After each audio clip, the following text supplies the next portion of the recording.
The other day, I was in a meeting for Always Grateful, Never Satisfied with my business partners and a few others. And we were kind of talking about apparel and throwing marketing ideas around, discussing where the brand could go. It was a fun conversation. And at one point, Rose, who's kind of been consulting on this, paused and said something interesting. She looked at us and said, you know, you guys, you're on the precipice of something bigger than you think. You're doing well now, but I don't think you fully understand how close you are, right? Then she goes, if you had a gun to your head, you could figure out how to make X dollars next month. And this is over Zoom, right? And so my business partner, Freddie, some of you guys know him, he sits there and this is like the most cinematic, Scorsese-esque moment. It couldn't have gone better. He sits there for about 3 seconds, looks up and says, then someone go get a gun. And it was perfect, right? So we all laughed. But there's something there beyond the sort of cinematic nature of the exchange. There's something very true about it, right? Because the more I thought about that, the more I realized how profound the moment. That's the strange thing about human beings, right? When the pressure's real, when the stakes are high, when the moment demands it, we almost always find a way. When we have to, we become sharper, more creative, more decisive. We stop waiting and overthinking, and we just go because we have to, because that's the standard that we set. But here's the question that's been sitting with me ever since the meeting, right? It's like, if we know we're capable of that level of urgency, if we know that version of ourselves exists, why do we only meet him when the pressure's unbearable? Why do we wait until life forces our hand? Or, until the clock is almost out before we start running? Because most of the time, thankfully, there is no quote-unquote gun to our head, right? And obviously that's metaphorical. But there is no burning platform. There is no external force screaming at us to move. There's only the quiet whisper of potential. The quiet whisper of what we could be doing, and too often we ignore it. We tell ourselves we'll start tomorrow or next month or when things calm down, when we feel ready. That's a big one. But momentum, it doesn't arrive like a gift. I've learned that the hard way. I've learned that over and over and over again. Externalities, outside forces, they don't give you momentum. You manufacture it. It is an ignition switch in your soul, created by people who decide that waiting is just no longer acceptable. It's not a thing that's gonna happen today. It's people who, realize that the biggest threat to their lives isn't failure, it's drift. Drifting through days that could have been extraordinary, or drifting through opportunities that could have changed everything. Drifting past the version of themselves they were meant to become. The truth is, the people who build remarkable lives do something very specific. They create urgency where none exists. They don't wait for that metaphorical gun. Again, they become that ignition. They light the fire themselves. There's something interesting about treating ordinary days like they matter, because they do. So can you move when no one's watching? Can you build when nothing's guaranteed?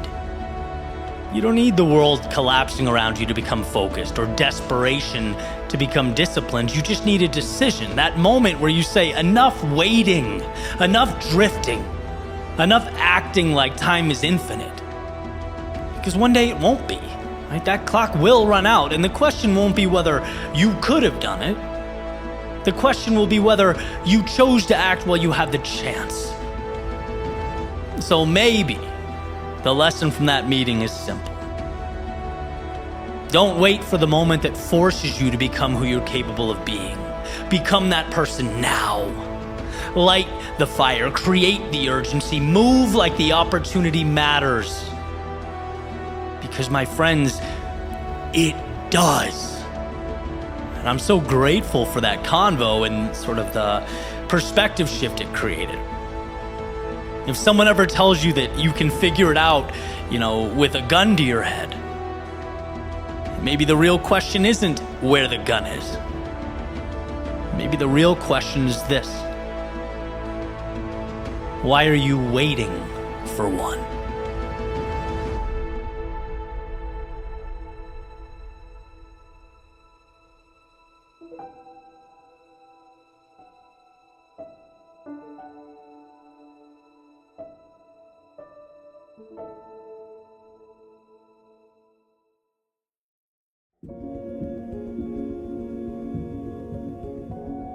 Yesterday I drove out a little bit into North Carolina, parked the car, found a path, and went on a long hike to take in some scenery, think about life holistically, kind of contemplate where I'd go from here and why it matters. Which is always funny to think about, right? The idea of having to carve out time amidst our frantic and often chaotic journey to get somewhere, to, define where somewhere is.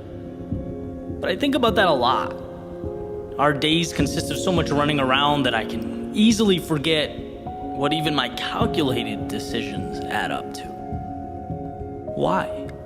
It's a simple enough question, perhaps one I could ask more. Why? What's with this whole get comfortable with discomfort thing? Why do I place so much emphasis on the quote-unquote path less traveled? Which is a term that, one of my buddies was recently giving me a hard time about using in all my speeches, right? It must mean something to me. It's got me here. But is here better than over there? After all, it's not out of the realm of possibility that I'm the one who's missing the mark. And it's okay to examine that possibility. In fact, that's why I'm here. And I bounced this around in my head as I made my way up the trail and noticed as I looked around, everything just felt perfect. Have you ever had one of those moments where it just seems surreal? The morning was incredible. I loved the sound of the earth under my feet as I took each step, the chirping of the birds in the early morning, the sun making its way through the trees. And I thought, it's amazing that you can live 20 minutes from this feeling and just never experience it. I guess proof that a decision to not go, to do nothing, is still very much a decision. And in this case would have been the less desirable one. I'm glad I went. My phone was in my backpack, and for the first time in a while, I didn't even think about it. My mind was stimulated. My senses were taking in something new, something different, something not my studio or laptop or social media analytics pages. In fact, all that stuff felt kind of trivial now that I was removed from it. And I wondered, why don't I do this more? A thought popped into my head earlier that morning. I thought, hey, that's a cool idea. I just had to get through that initial pushback, the hesitancy of, what's the point? What's the desired outcome of a hike? Right? After all, this little jaunt's just going to distract you from your work and your progress. But at that moment, I think you have to just shut out reason for a second. You have to remind yourself that there's value, period.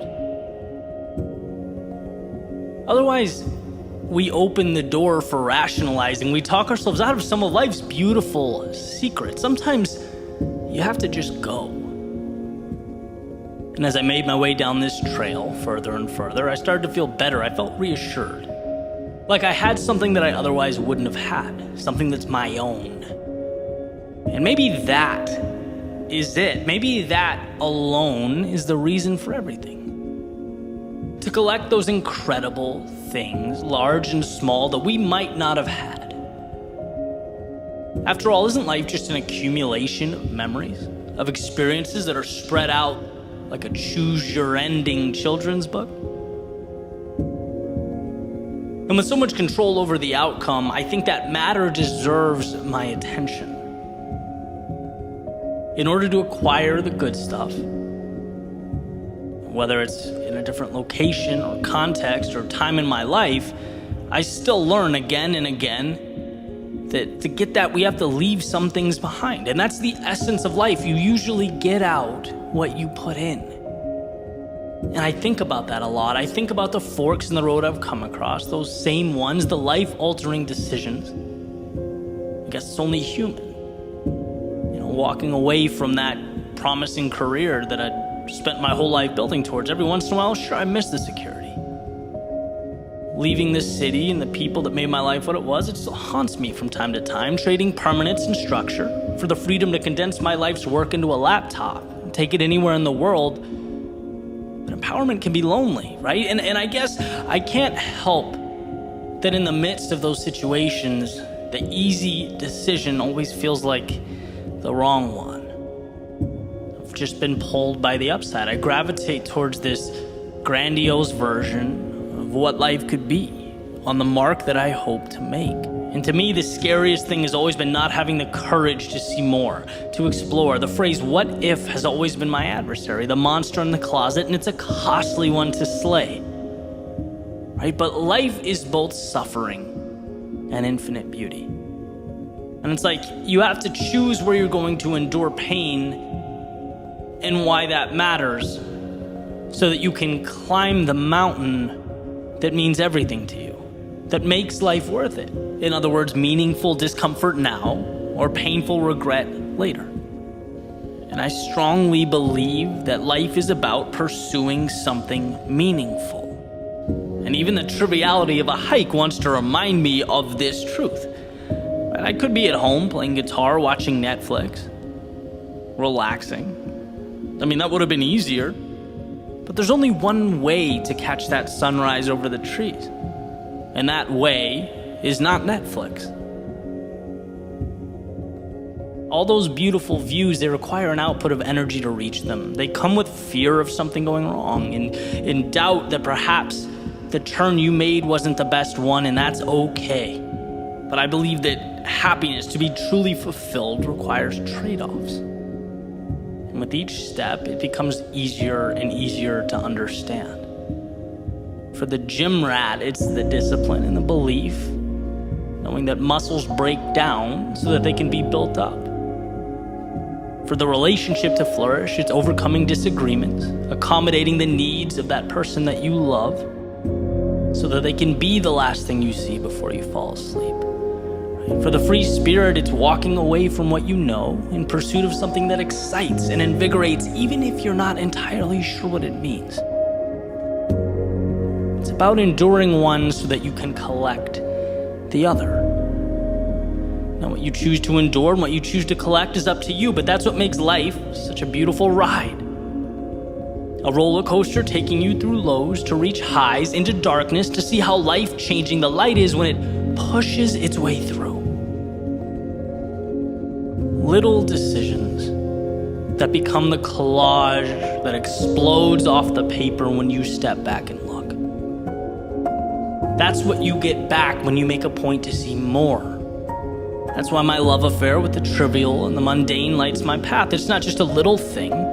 It's a microcosm of my everything. It's my saying yes to the opportunity that we work so hard to ignore in an effort to avoid inconvenience. But a life worth living is not always convenient. You could even argue at times it should be inconvenient, because the higher the climb, the more we give of ourselves, the more precious the world looks from the top down. In the challenging times, the things we sacrifice and leave behind, they're not so much a part of the picture as the paint on your palette.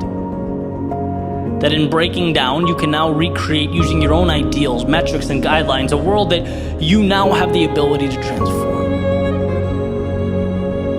That's why life to me is nothing more than color, decisions nothing more than paint, steps nothing more than brush strokes, and life, well, life is nothing and everything. Which, as the morning breeze reminds me, is a decision that is entirely my own.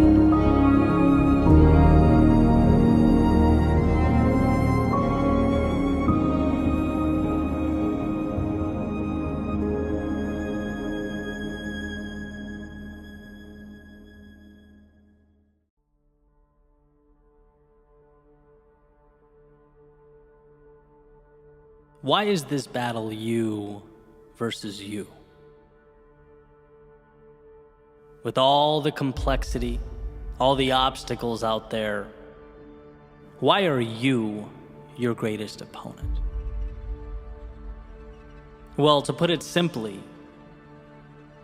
because all those obstacles and all that complexity still can't tell you no.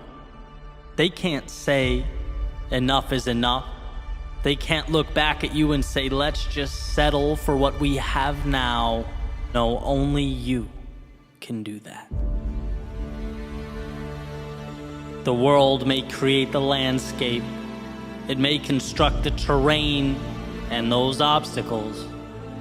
But you are the sole decider on where along the way you stop. You decide how far you want to go and how much you are willing to endure.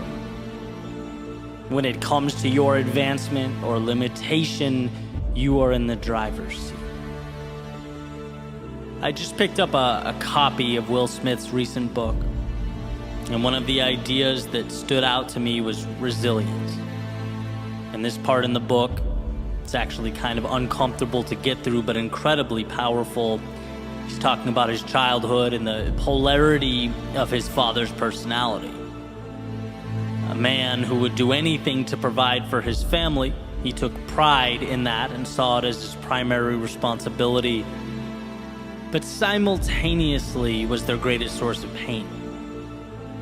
And he mentions his father, hitting his mother from time to time. In one particular example, struck his mother in the face so hard that it knocked her on the floor. And as she stood back up, she said something along the lines of, "You can hit me, but you can't hurt me." And that was the first time Will understood as a child the difference between what the outside world inflicts upon us and how we choose to react to that occurrence. That understanding is power. It's why you are the author of your story.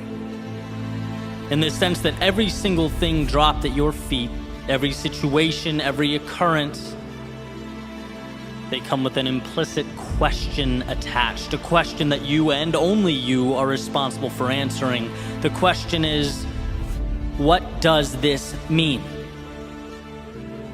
And how you respond to that question determines whether you go left or right at that metaphorical fork in the road.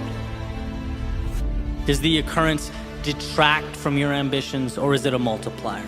Does it confirm your doubts and insecurities, or is it your reason to rise to the occasion? An opportunity to stretch, to evolve.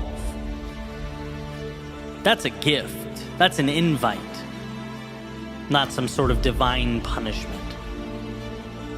But the challenge is removing the layers until you arrive at the value. And it's hard.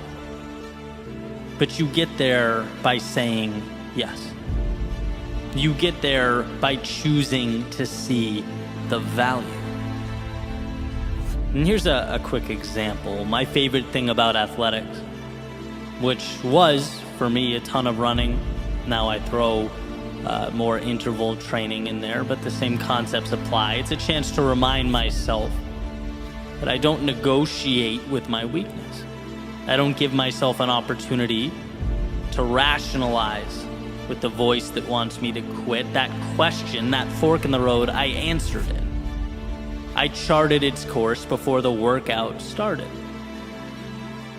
knowing this is going to be uncomfortable at times, but it's where I need to go.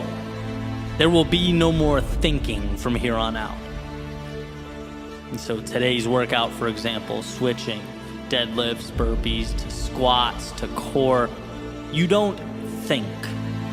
You see the next requirement, the next task, and you simply say yes. You don't need your mind for this.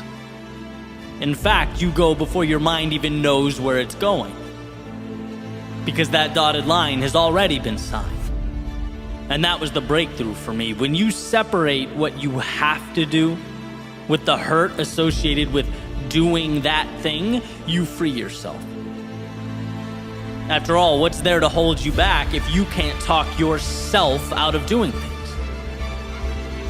See, we tend to think our greatest adversity is the pain, or the confusion, or the unknown. But it's like, no, those are the byproducts of doing anything of significance. The adversary is the voice that begs you to slow down because of those things. And if you can figure out in your own life how to create space between the two, how to separate the task and the discomfort often brought about by the task, there's nothing that will ever be able to slow you down. And look, I'm not saying that you walk around without ever utilizing the power of that brilliant mind you possess. One's ability to think is everything. But what I am saying is there is a time to shut it off. There is a time in which, to avoid overthinking, we simplify. Action, reaction. One more mile, okay, end of story. 1 minute of jump squats next, roger that, period. It's taking the emotion out of the process, refusing to leave the door cracked for the inner dialogue that says, hey, maybe you don't do this. Maybe you slow down. Are you sure you can handle what's next? No, all of that is tuned out. It's assignment, go. Next, go. Next, go. You know this is the right thing. You did your thinking before grabbing the sword, shield, and stepping into the arena. Now guess what? It's instinct. It's doing what has to be done. And what has to be done hurts. And look, you didn't have to accept that. You didn't have to step in. You could have stayed home, but somewhere along the way, you looked in the mirror and said, the difficult path is the one with the value. And now here you are, face to face with hungry lions, clashing swords with your adversaries. There's no turning back now. Now is when you parse out pain from the objective. The pain is now part of the audience. It's not with you or in you, it's watching from above as you do what you came here to do. So yes, those swords clash, but the eyes remain focused on what's ahead.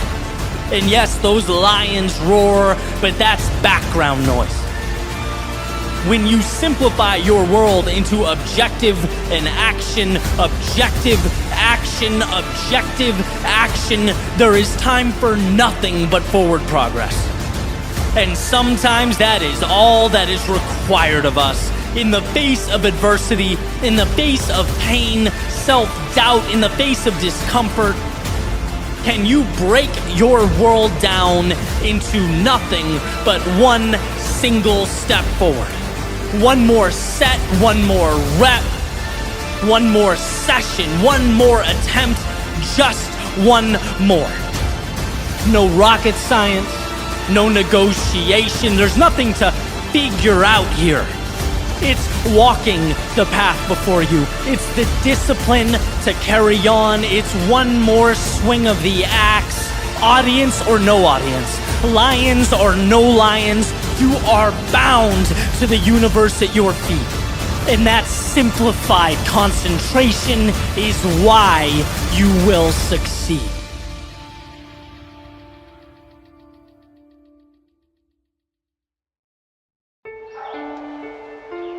Be loved or be hated, but never simply tolerated. In life, you can live to chase opportunity, or you can live to avoid failure. And there are two very different things. Rather than pursue, we often avoid. We avoid failure. We avoid criticism. We don't want to ruffle feathers or disrupt. No, we choose to simply exist. Never condemned, but never extraordinary. Just tolerated. And it's an interesting dilemma. Because the best things exist on the extremes, life's fringes. That's where you find your accolades, your accomplishments. That's what we celebrate. It's where you need to be. And you get there not by worrying about what everyone around you thinks, but by taking your strength, your unique self, holding on and pressing the pedal to the floor, going all in. And yeah, that means suddenly, my friend, you are exposed.